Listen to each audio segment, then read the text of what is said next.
Well, in Venezuela, their currency has depreciated over 1 million times. Just imagine that sort of depreciation. We're in a country, we're just within those ranges and we're already complaining.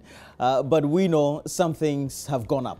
Fuel prices have gone up, at least for diesel and petrol. And they tend to dictate a lot of parameters in our economy, because when fuel prices are up the pumps, it also means that we need to make sure that we're up to speed with the latest price indicators, because ultimately it tends to affect inflation, whether we like it or not. And so we've had some concerns being raised by some of the lead consumer groups and think tanks, and the Chamber of Petroleum Consumers thinks that there should be a national dialogue on the deregulation policy to address this persistent issue. Well, we decided to dig in, get the man himself in the studio. And so the Executive Director of COPEC, Duncan Amwa, will be joining us in the studio. We'll also be taking you around some fuel stations to get some reaction of those who manage those fuel stations, and also the consumers, you and I.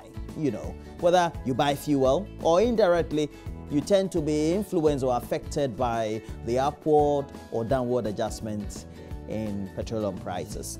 They've been going on for some time though, let me tell you.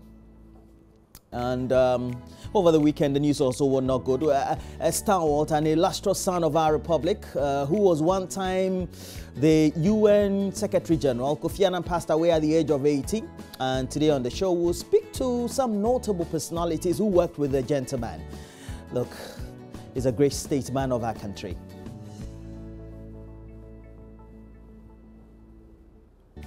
More importantly, we'll be asking them what their experiences were, what they thought about the man, and how influential he was in the world of diplomacy, but more so in affecting humanity with his work.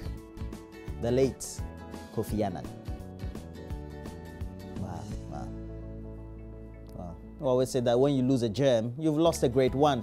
But when he lived the sort of life that he did, we can always be proud, and that's what we all should be for him. But we'll wrap up the show with some great entertainment, and on AM Showbiz today, we'll bring you to the latest from what has been transpiring from the world of showbiz, and Becky will be here with the latest. Remember, AM Showbiz is brought to you by Wake Purified Water, and please do make sure that you make a date. It's towards the end of the show, so we'll have some great insight into all things. But before then, Benedict Owusu will be in the studio to tell us about how Chelsea won. English Premiership. Chelsea won. Manchester City, they walloped their rivals. And then also we had Manchester City, making some great sides. I mean, Manchester United, I don't know what's wrong with them. They lost 3-2 when they visited Brighton.